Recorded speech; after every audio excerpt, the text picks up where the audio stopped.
સમાચારોમાં આગળ વાત કરીએ ગુજરાત વિદ્યાપીઠમાં આરએસએસના કાર્યક્રમને લઈને વિવાદ સર્જાયો છે।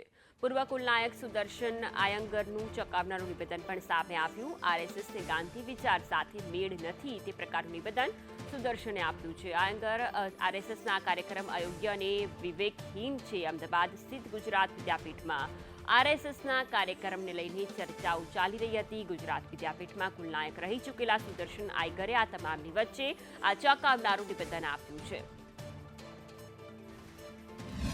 વાત મૂકવામાં આવી છે કે 22 ડિસેમ્બરના રોજ રાષ્ટ્રીય સેવક સંઘનો એક કાર્યક્રમ ગોઠવવાનો છે, ઉજવવાનો છે, જે એક સભા છે અને એ સભા ગુજરાત વિદ્યાપીઠના પ્રાંગણમાં થવાની છે।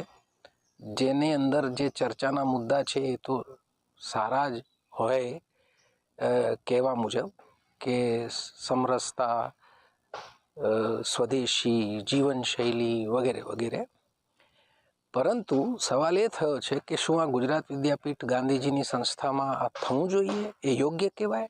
તો મારું એવું માનવું છે કે એ અયોગ્ય પણ છે અને વિવેકહીન પણ છે। વિવેકહીન એટલા માટે કે રાષ્ટ્રીય સેવક સંઘ પોતાના ઇતિહાસથી જ પરિચિત છે કે ગાંધી વિચાર સાથે એમને મેળ નથી। એ તો હિન્દુ રાષ્ટ્રની કલ્પના કરે છે।